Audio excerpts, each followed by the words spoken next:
అయిపోయిందనేటువంటిది చేశారు. సో అదొక ఎపిసోడ్ అయితే ఇప్పుడు ప్రధానంగా అందరూ కూడా వర్మ గారు అడుగుతున్నా, లేకపోతే ఇందాక మనతోటి ఫోన్ లైన్లో మాట్లాడినటువంటి కాకినాడ రూరల్ ఎమ్మెల్యే పంతం నానాజీ గారు మాట్లాడినా, కూసంపూడి గారు మాట్లాడినా, మరి ఊరికే వెళ్ళి నిందలు వేయటం లేకపోతే శాపనార్థాలు విమర్శలే కాదు, కనీసం ఎంతో కొంత సహాయార్థం చేస్తే బాగుండేదని కూడా ఇక్కడ అందరూ అంటూ ఉన్నారు. సో ఏం చెప్తారు ఎమ్మెల్యే గారు? సార్, మీకు ప్యానెల్లో ఉన్నటువంటి పెద్దలకి అందరికీ నమస్కారం. చాలా సుదీర్ఘంగా పెద్దలు మాట్లాడారు, అంతా కూడా నోట్ చేసుకున్నా. దయచేసి మాట్లాడే అవకాశం ఇవ్వండి, గొంతు నొక్కే ప్రయత్నం చేయకండి. మీరు నక్కకుండా ఉండే చాలు, ఇక్కడ టీడీపీ జనసేన నాయకులు గొంతు. మా వర్మ గారితో 2 సార్లు మాట్లాడిచ్చారు కాబట్టి వారి వాదన చెప్పారు కాబట్టి మా వాదన చెప్పుకొనివ్వండి. చెప్పండి. మొట్టమొదటిగా మ్యాన్ మేడ్ ఫ్లడ్స్ ఎందుకు అంటున్నాం అనే దానికి చాలా స్పష్టమైనటువంటి సమాధానం జగన్మోహన్ రెడ్డి గారు ఇవాళ ఇచ్చారు. ఈరోజు ఉన్నటువంటి ఈ సమస్యకి కారణం ఏంటి? మనకి 28వ తారీఖే ఐఎండి హెచ్చరికలు జారీ చేసింది. తుఫాన్ రాబోతుంది, తీవ్ర వాయుగుండంగా ఇది మారబోతుంది, కాబట్టి అప్రమత్తంగా ఉండాలని రాష్ట్రానికి హెచ్చరికలు జారీ చేసిన తర్వాత అప్పటికే నిండున్నటువంటి మన డ్యామ్లన్నీ, రిజర్వాయర్లన్నీ, వాటి యొక్క సామర్థ్యం సంపూర్ణంగా నిండున్నాయి. అటు శ్రీశైలం కావచ్చు, నాగార్జున సాగర్ కావచ్చు, ప్రకాశం బ్యారేజ్ కావచ్చు, ఈ ఏలూరుకు సంబంధించినటువంటి ఏలేరు రిజర్వాయర్ కావచ్చు. ఏలేరు రిజర్వాయర్ యొక్క సామర్థ్యం, ఇవాళ పిఠాపురం ఇష్యూ మాట్లాడుతున్నాం కాబట్టి ఏలూరు యొక్క రిజర్వాయర్ సామర్థ్యం 16,000 క్యూసెక్కులు. 16,000 క్యూసెక్కుల వాటరు దాదాపుగా 9వ తారీఖు వరకే నిండి ఉంది ఆ యొక్క రిజర్వాయర్.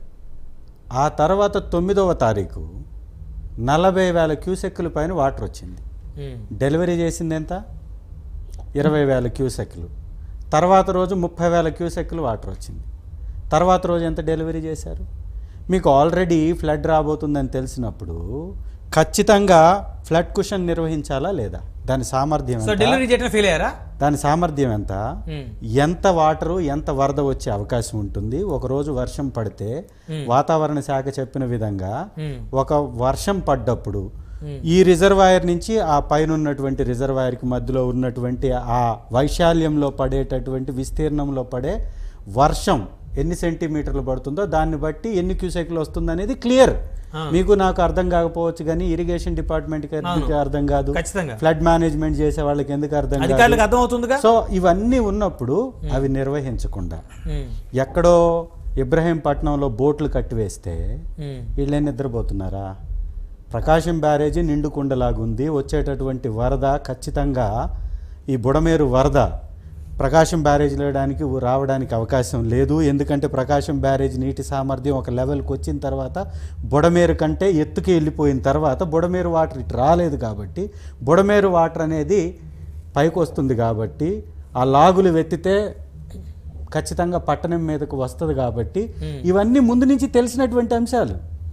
చంద్రబాబు నాయుడు గారికి ఈ విషయంలో 2008లో బుడమేరు గురించి కూడా వారు మాట్లాడారు కాబట్టి 1 by 1 మాట్లాడుకుంటూ వెళ్దాం. బుడమేరు 2008లో రాజశేఖర్ రెడ్డి గారు వచ్చినప్పుడు 16,000 క్యూసెక్కులు బుడమేరుకు సంబంధించిన సామర్థ్యాన్ని 32,000 క్యూసెక్కులకు పెంచితే తప్ప ఈ యొక్క విజయవాడ మీదకి వరదలను నివారించలేము అనేటటువంటి అధ్యయనాలు ముందు నుంచి ఉన్నాయి. 1903లో, 1965లో, 2005లో, 2009లో వరదలు వచ్చి బుడమేరు విజయవాడని ముంచేసింది. సహజంగా చిన్న చిన్న వరదలు లేకపోతే కృష్ణా బ్యారేజీలో వాటర్ వస్తే కృష్ణలంక లాంటివి మునుగుతాయి తప్ప కృష్ణలంక మునగకుండా రిటైనింగ్ వాల్ అడ్డు ఉంది కాబట్టి ఇక ఉన్నటువంటి ప్రమాదం దేని నుంచి? బుడమేరు నుంచి ఉంది. ఆల్రెడీ ఇక్కడ నిండిపోయి ఉన్నది. నిండిపోయి ఉన్నప్పుడు ఆ బుడమేరు వాటర్ని డైవర్ట్ చేసేటటువంటి ప్రణాళికని మనం సిద్ధం చేసుకోవాలా లేదా? దానిలో పూర్తిగా వీళ్ళు విపత్తుని నివారించేటటువంటి వ్యవస్థలు మనకున్నప్పుడు, ఈ విపత్తులో వాటర్ ఆల్రెడీ ఉన్నప్పుడు పైన కట్టేసినటువంటి లంగర్ వేశారా, తాడు కట్టారా, ఏవేవో పెద్ద పెద్ద కొత్త కథనాలు చెప్తున్నారు కదా. ఇన్ని కహానీలు చెప్పేటటువంటి వారికి 4 నెలలు గవర్నమెంట్ వచ్చిన తర్వాత ఈ ఏటిలో ఏ బోట్ ఉంది, ఎవరు దాన్ని నడిపిస్తున్నారు, ఏ రకమైనటువంటి ఆ ఇసుక తరలింపులు జరుగుతుంది, ఇది ఎవరికి అర్థం కాదా? ఇప్పుడు వచ్చినటువంటి 3 నెలల నుంచి ఖచ్చితంగా తెలియాలి కదా ప్రభుత్వానికి. ప్రభుత్వం నిర్వహిస్తుంది, మీది మీ చేతిలో వ్యవస్థలన్నీ ఉన్నాయి, వచ్చినటువంటి కొట్టుకొచ్చిన బోట్లు 5లో 2 వచ్చేసి ఈ యొక్క టూరిజం డిపార్ట్మెంట్కి సంబంధించిన బోట్లు ఉన్నాయి. 3 బోట్లు ఉషాద్రి గారి ఉన్నాయి. ఉషాద్రి గారు కోమటి రామ్మోహన్ గారికి బంధువు, కోమటి రామ్మోహన్ గారు కోమటి జయరాం గారికి బంధువు. కోమటి జయరాం గారు ఈ ఎన్ఆర్ఐ తెలుగుదేశం అధ్యక్షుడు విభాగానికి. సో ఇదంతా తెలుగుదేశం పార్టీ నాయకుల యొక్క కనుసన్నల్లో జరిగినటువంటి అక్రమ రవాణాకి సంబంధించినటువంటి వ్యవహారం. దానికి పాత ఎప్పుడో వేసిన రంగులో లేదు కొత్తగా వీళ్ళు వేయించారా ఏంది అనేది పక్కన పెడితే, మీరు ఒక ఫ్లడ్ వచ్చినప్పుడు పైన బోట్లు ఉంది లేదు తెలుసుకోలేనటువంటి అసమర్థపు ప్రభుత్వం అని మీరు ఒప్పుకుంటున్నారా? ఒకటి. రెండోది, ఇది ఉషాద్రి గారికి సంబంధించినటువంటి ఫోటో. దీనిలో చాలా క్లిస్టల్ క్లియర్గా లోకేష్ గారి పక్కన ఉషాద్రి గారు ఉన్నారు. ఏం పని సార్ ఈయనకి?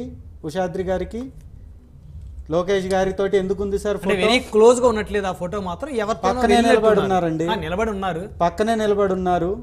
ఇదంతా వైరల్ అవుతుంది కాబట్టి దీనికి సంబంధించినటువంటి వివరాలు కూడా వారే చెప్పాలి. మూడవది, కొట్టుకొచ్చినటువంటి బోట్లు 5. మరి 3 బోట్లు ఒకవేళ ఏదో తప్పులోనో ఒప్పులోనో జరిగి ఉంటే మరి మీ చేతిలో ఉన్నటువంటి టూరిజం సంబంధించినటువంటి బోట్లు కొట్టుకొచ్చాయంటే టూరిజం డిపార్ట్మెంట్ వాళ్ళు నిద్రపోతున్నారా?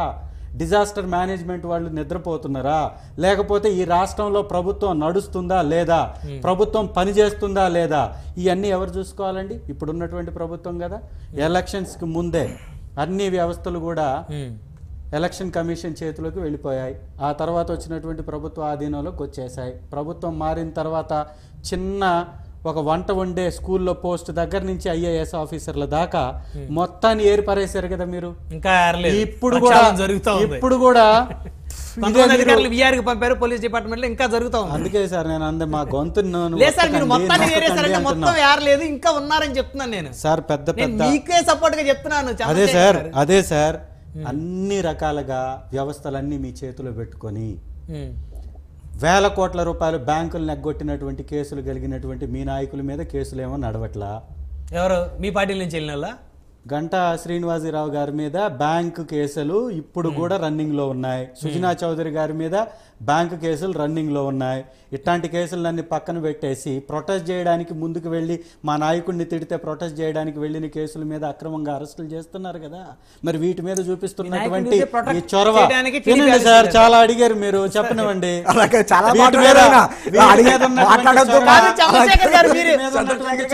ఈ 5 పేపర్లు ఎందుకు రాసుకుంది మీరు? వాటికి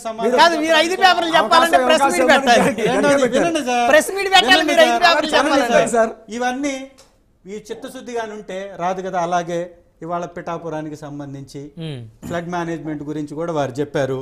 ఫ్లడ్ క్వశ్చన్ ఎందుకు నిర్వహించలేదో పిఠాపురం సంబంధించినటువంటి మన వర్మ గారు చెప్తే బాగుంది, విందాం అనుకున్నాను. కానీ వారు కూడా అబద్ధాలే మాట్లాడడం అనేది కొంత ఇబ్బందికరమైనటువంటి పరిస్థితి. రెండవది, సెప్టెంబర్ 1వ తారీఖే 9,950 క్యూసెక్ల వాటర్ ఆల్రెడీ రిజర్వాయర్లో ఉంది. ఇంకా మిగిలింది ఎంత అండి? 6,000 క్యూసెక్లు. సెప్టెంబర్ 2 7,000 క్యూసెక్లు వాటర్ వచ్చింది. ఆ రోజు వదిలింది ఎంత? 300 క్యూసెక్లు. సెప్టెంబర్ 1 9,900 క్యూసెక్లు వాటర్ వస్తే వదిలింది 300 క్యూసెక్లు.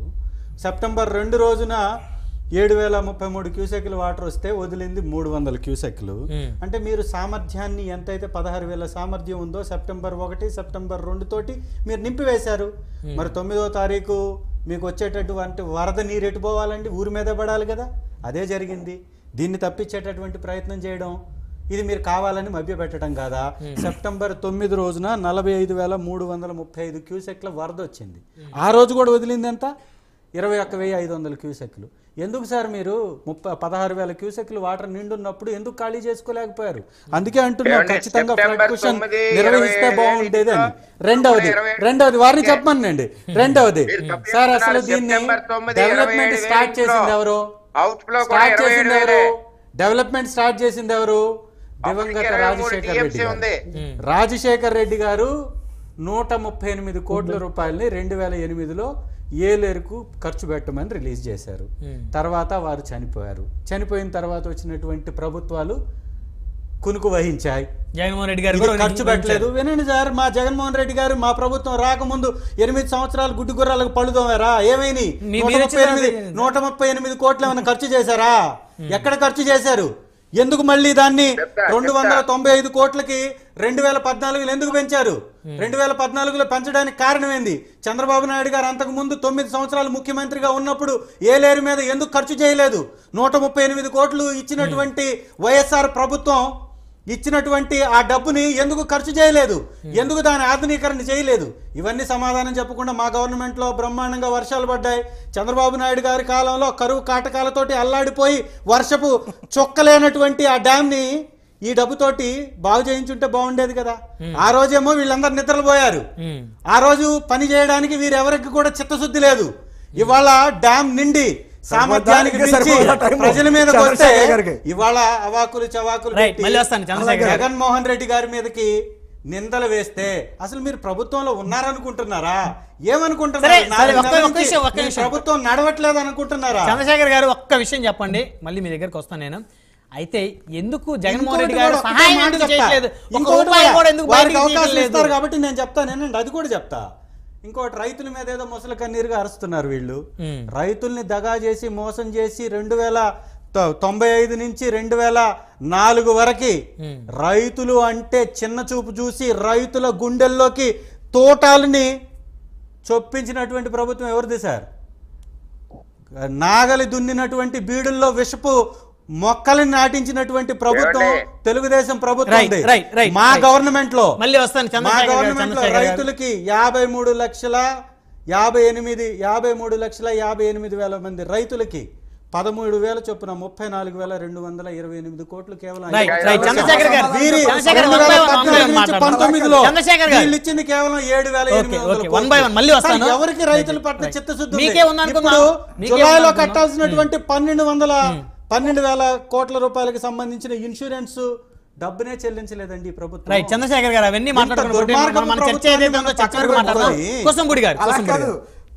అంటే చాలా సమయం తర్వాత జాయిన్ అయ్యారు కదా.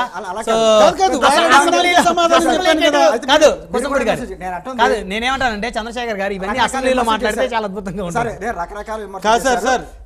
ప్రీమియం జూన్ లో కట్టాల్సిన 12,000 మళ్ళీ డిస్కస్ చేద్దాం.